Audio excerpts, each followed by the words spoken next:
بسم الله الرحمن الرحیم. سلامونه مې ومنئ. پاکستان کې د تشدد په مخ زیاتېدو پیښو یو وارې بیا خلک په تشویش کې مبتلا کړي دي. هر څوک سوال کوي، پوښتنه کوي چې ولې یو وارې بیا په پاکستان کې او بیا په ځانګړې توګه په خیبر پښتونخوا کې د تشدد پیښې او حملې زیاتې شوي دي. هم دې پوښتنو ته د جواب ویلو لپاره ما سره په سټوډیو کې زما دوه صحافیان ملګري، زما ښي طرف ته رحمت محسود صاحب دی او هغې سره خوا کې صفدر داوړ صاحب دی چې دواړه په اسلام آباد او پېښور کې پاکستاني او د خارجي میډیا سره کار کوي او دواړه د وزیرستان دي. ډېره مهرباني ستاسو. تاسو نه اول تپوس کوم، لکه څنګه چې ما وویل څنګه مثلا ویلو شو خلکو ته چې ولې یو وارې بیا ټي ټي پي خپلې حملې زیاتې کړې؟ مهرباني ترخان صاحب، زما په خیال خو چې کله نه د حالات په خرابېدو روان دي، چې کله نه فیض حمید کور کمانډر پېښور چې اوس ریټایر شو، چې هغې کله مذاکرات شروع کړل، ورسره سابقه سینیټران او ایم هم وو او څه ټرایبل ایلډرز هم وو پکې، خو د هغې څه سی نه وه. فیض حمید چې کله مذاکرات روان کړل، زما خو قوي امکان دا دی چې هغې ورځې نه پس حالات په خرابېدو روان دي. ولې روان دي؟ روان ځکه دی چې فیض حمید ایز کور کمانډر پېښور امپاورډ کړی چا و؟ اختیار چا ورکړی؟ اختیار چا ورکړی و؟ میکانیزم څه و؟ طریقه کار د مذاکرات څه و؟ او سیویلین انپوټ په دې مذاکرات کې و که نه و؟ مخکې که ته وګورئ چې څومره مذاکرات ناکام شوي دي، بنیادي وجه یې دا وه زما په خیال چې هغې کې سیویلین انپوټ نه و، د سیاسي حکومت د پارلیمنت د دې پکې رول نه و، د دې پکې رول نه و. نو زما په خیال چې کله نه د مذاکرات روان کړل، د مذاکرات فالو اپ نه و، څارنه یې نه وه. غونډه وشوه بس کابل کې راشي او بس بیا لاړ شي او راشي او لاړ شي، فالو اپ یې نه و، څارنه نه وه. او نن وګوره دغه حالات روان دي. اوس به ته چا نه تپوس کوې؟ ته فیض حمید نه تپوس کوې؟ ته به هغې کسانو نه کوې چې څوک مذاکرات کوي، هغه خو انډیویجول کسان دي. دا تپوس وزیر خارجه بلاول بوټو چې کله د خپل مور برسې ته وینا کړو، نو هغه هم دا تپوس وکړو چې دا مونږ ته ووایې چې دا خلک څنګه راغلی، چا راوستي دي. نو رحمت صاحب خو خبره وکړه. لکه ستاسو څه خیال دی چې وجوهات څه دي او بیا که دا خلک راغلي وي واپس، نو چا به راوستي وي؟ ګوره جي د افغانستان پاکستان دغه سره تړلي دي یو بل حالات ډېر. نو موږ به دا سوچ کوو د 100 کالو نه خو کم از کم موږ هم بحثیت جرنلسټان د ایریاس فوکس کړي دي. موږ په خپله دا تجزیه وه چې افغانستان نه امریکن یا نور هر ملکیان وځي، دا طالبان چې کم دي، چې کم افغانستان والا دي، دا به لاړ شي، د وړه وړه تنظیمونه ټول به افغانستان کې د خپل یو سیسټم چلایي.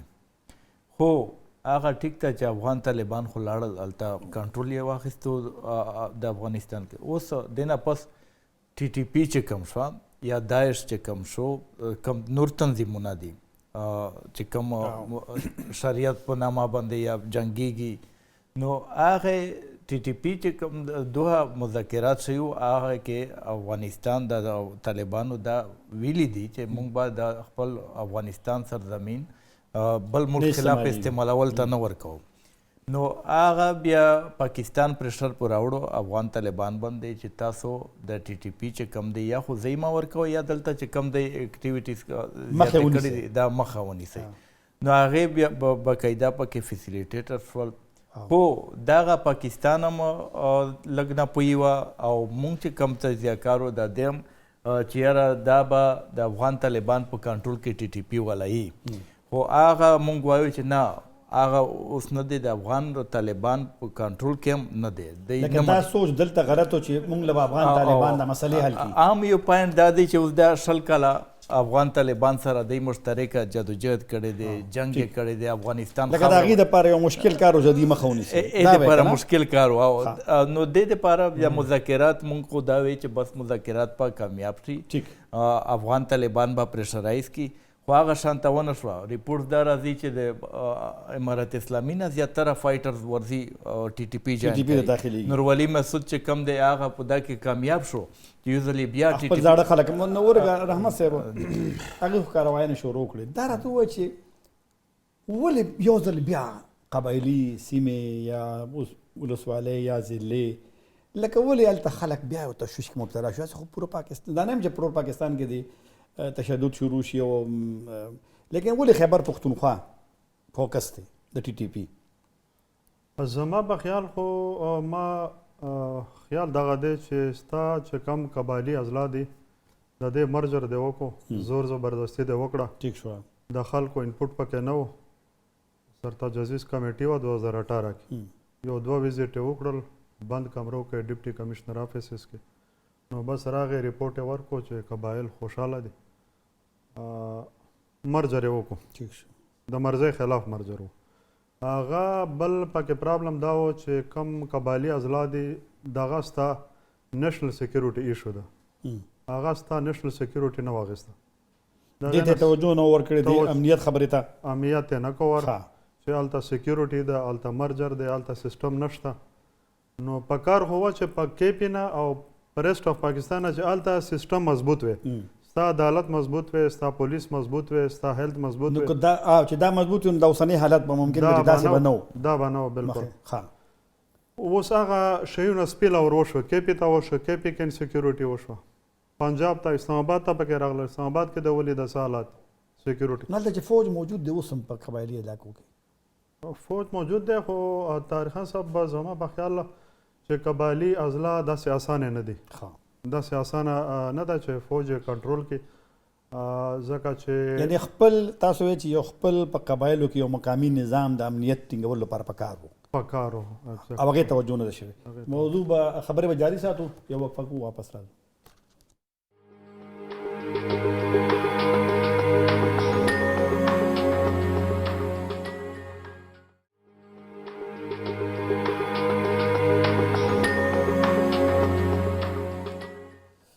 یو وار بیا حاضر یو.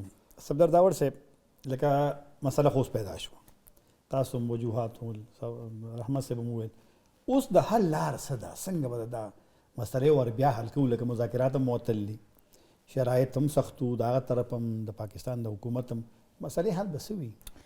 بالکل لکه کم غټ اپریشن چې شوی و 2014 کې د اپریشن زربیزه چې کم و، نو هغه ډېر غټ اپریشن و. موږ دا وایو چې بس دغې سره به پوره چونکې نیشنل ایکشن پلان و، باډ لګېدلی و، پوره سیسټم ډېر غټ تاوان په وشو، نقصان په وشو، خلک آی ډي پي شول په لاکونو ته سره.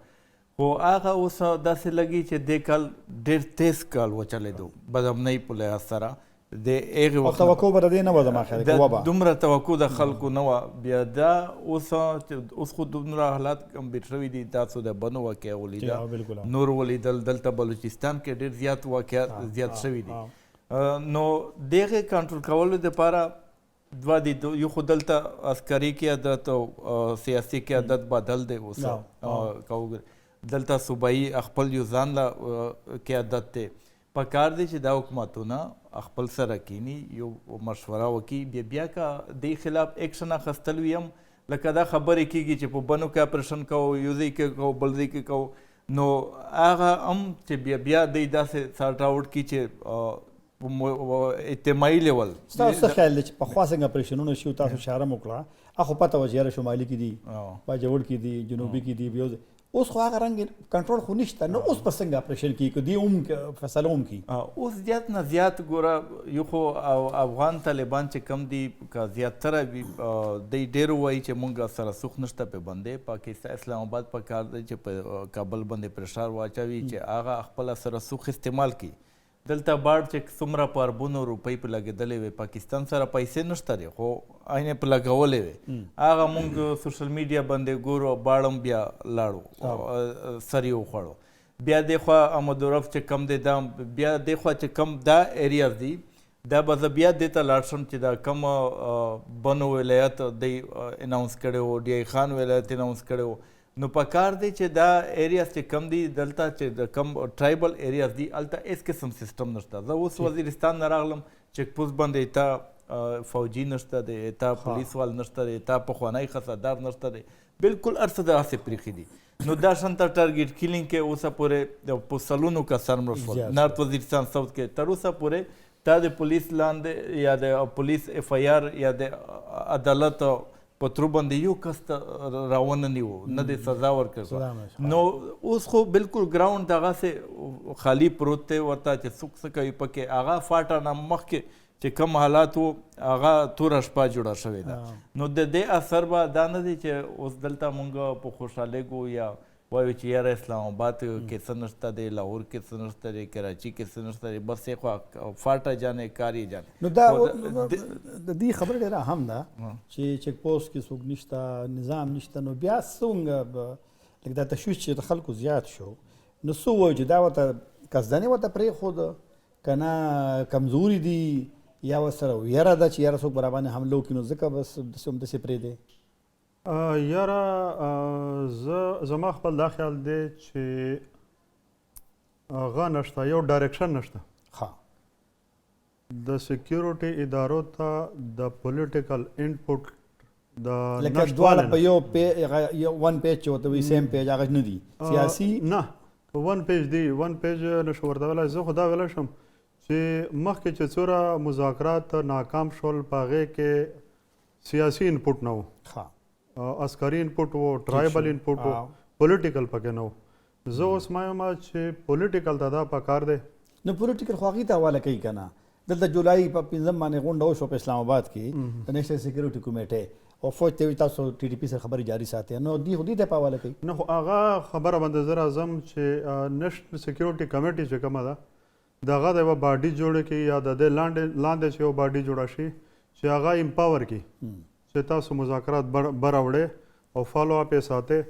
نو زه وایم چې که پریشر واچوي څنګه چې صفدر صاحب خبره وکړه کابل باندې، زما نه دی خیال چې هغه پریشر به رنګ راوړي یا به څه ریزلټ راکړي. صحیح. زما په خیال باندې مذاکرات واحد لار ده، خو چې یو پراپر طریقه کار وي، میکانیزم وي، هسې نه چې انډیویجوال شروع. صفدر صاحب مخکې هم جرګې تللي دي، وختي دې لږ اشاره مو کړه، دغه جرګې چې تللې وې د بیرسټر صاحب په مشرۍ کې، دا دې ته ویلی شو چې دا داسې مؤثره قوي د خلکو جرګې وې لکه صحیح استازي وو؟ ګوره هلته موږ تاسو وینو چې د هغه جنګ دی د میډیا باندې چې سردار حسین بابک ان پي والا وایي چې دا دې ته چا اختیار نه دی ورکړی، ولې دا بل طرف ته وایي چې نه دا زموږ کار دی سیب دی. نو هغه رسکشي هم شته دی سیاسي پارټۍ کې دننه. په کار دا دی چې دا ټول سره کینی، او بل دلته چې کم سټیک هولډرز دي صرف د دې نه هغې طرف ته چې کم ګوره ګل وزر ګروپ ځان د ګروپ دی وایي چې ټي ټي پي سره تاسو خبرې کوئ، ما سره بم کوئ. هغه خپله ایریا دی، ښه مضبوط کمانډر دی. دا نارت وزیرستان کې یوه هفته کې 4 خودکشه اټیکس وشول، دا هم غټه خبره ده. نو دا شانته ټي ټي پي بیا ځان له دی، اخوا بیا چې کوم وګورې بلوچستان طرف ته ځان له تنظیمونه دي، اخوا افغانستان کې دننه بیا داعش ځان له تیز شوی دی.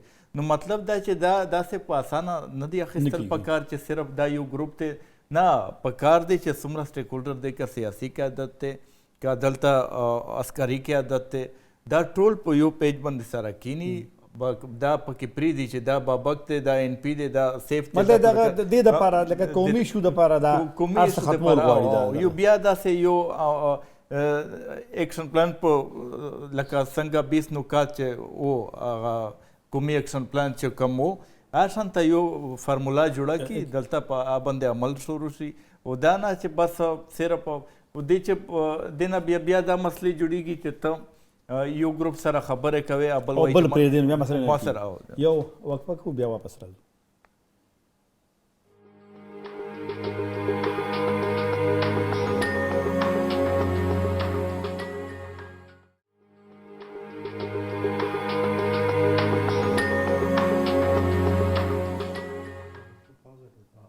د مې نه پس بیا حاضر یو. رحمت صاحب نوی فوجي مشر دی، چیرمین چې کوم مشترکه کمیټې د فوجي د فوج هغې مشر هم نوی دی، او سکیورټي کمیټې غونډه اول وشوه، کور کمانډران اجلاس وشو، بیا په ګل پروز ده ستا څه نظر دی چې د مذاکراتو دا سلسله به حل کېدی شي او که نه اپریشن طرف ته تللی شي او که اپریشن ته ځي نو څنګه به اپریشن کوي؟ اوس خو هغې دلته نشته هغه رنګ څنګه چې پخوا و.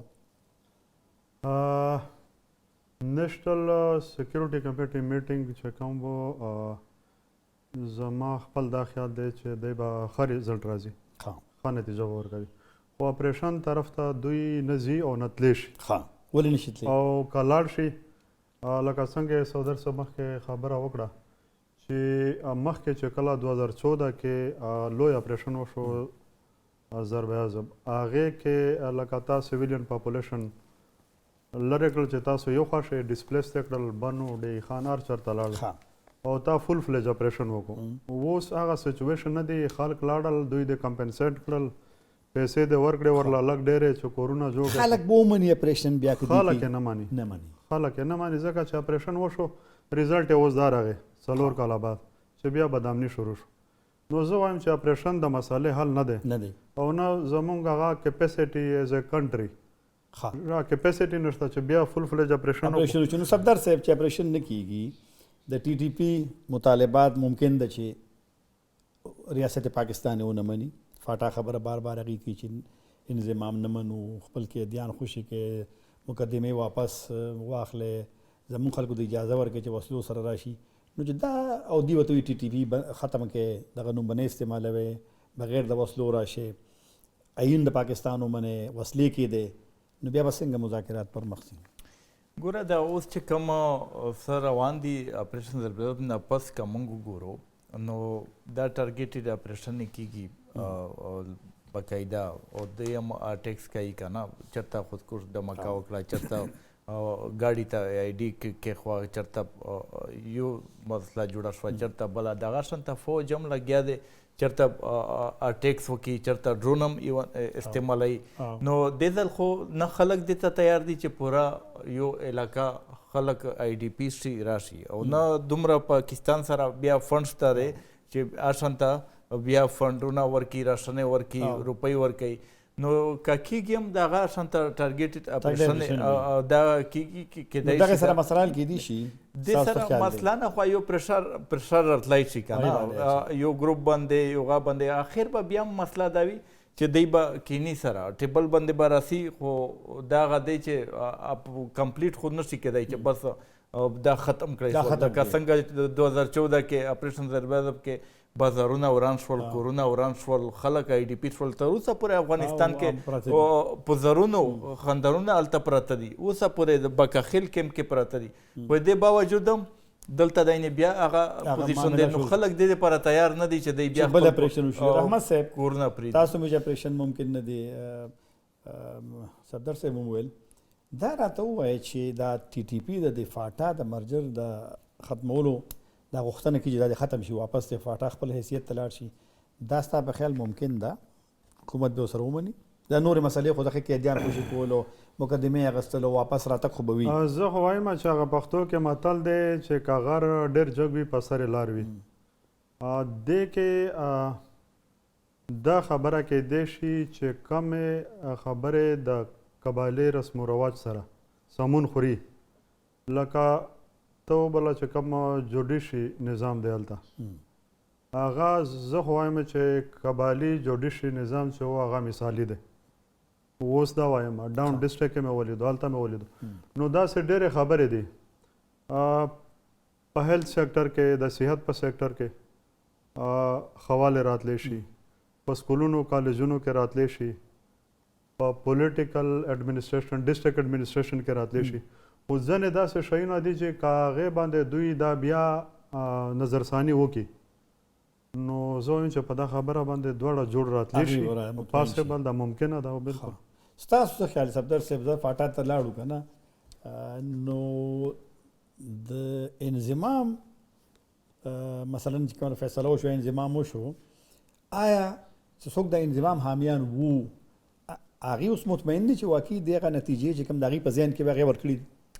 نه بالکل نه. لکه دا په جلدي کې وشو، دا ټیک ته مونږ خپل هم د ټول میډیا کسانو کېدای شي تاسو په سوچ وي دا سپورټ کول و چې چونکې فاټه یو بلیک هول دی دلته هیڅ قسم پته نه لګي نه اف آی آر شته نه عدالتونه شته دهشتګي ورسره تړلې ده او نو دا د ختم کړي شي د پاکستان حصه ده جوړه شي خو بدقسمتي سره هغه وایي چې مات ګوډ چې کم څه پرشات و د کمیټۍ والا عام نه دي امپلیمنټ شوي اوسه پورې تا ان اف سی ایوارډ چې کم روپۍ دي دا نه دي میلاو شوی تا پولیس چې کم مونږ سوچ و چې دا خو 28-30 هزار یو نوې ټرین کسان به راشي ښه کوالیفاید کسان به وي ینګ بلډ به وي نو هغه زړه چې کم خصدار وای نه پولیس درته جوړ کړو چې دی دا کیپیبل نه دي چې دی هلته فایټ وکړي د کسانو غا سره بل طرف ته چې کم جوډیشي مونږ وایي چې بس اف آی آر به وي د دومره ټارګېټ کیلینګ وشو اوسه پورې یو ټارګېټ کیلینګ کیلر نشو اریسټ چې د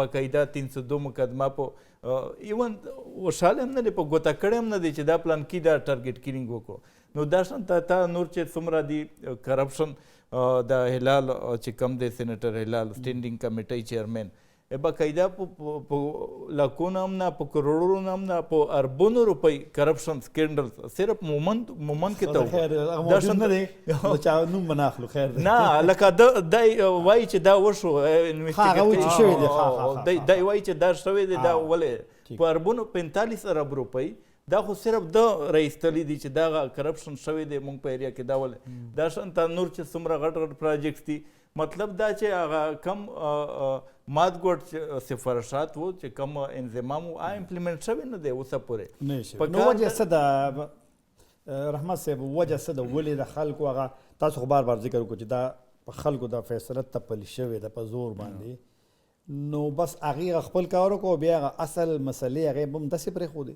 مسلې هم داسې پرېښودې زه به دا هم طاهر خان صاحب چې اوس چې کم ایمیجیټ فوري ضرورت دی د کم دوه شیانو مرجر دی وکړو نه واپس کوې زه خو وایم چې په دا اوس مرجر نه چې کم اوس روان دی په دې نه مخکینی هغه زوړ سیسټم ډېر ښه و اوس هر شی په هوا کې ولاړ دی چاته د خپلې ذمهوارۍ پته نشته ته به ورشې دی به درته وایي چې زه ډي سی یم چې کله د انټرسټ وي پکې د پولیټیکل ایجنټ دی چې کله د انټرسټ نه وي بیا ډي سی دی په هوا کې شیونه روان عادتي طرح د بټیر والا خبره ده عادتي طرح ده د دوه شیانو ډېر زیات ضرورت دی یو خو فوري چې داسې اقدامات واخیستل شي چې جوډیشي چې کومه ده زموږ عدلیه چې دا هلته فعال شي او ډسپنسیشن اف جسټس خلکو ته انصاف ورکړي انصاف په زر توګه ورکړي لکه مونږ هلته اوس هغه روانې وي جرګې وي هغې انصاف ډېر زر وي ودین ویکس وي او بل چې کم جرګې نظام هم لاړو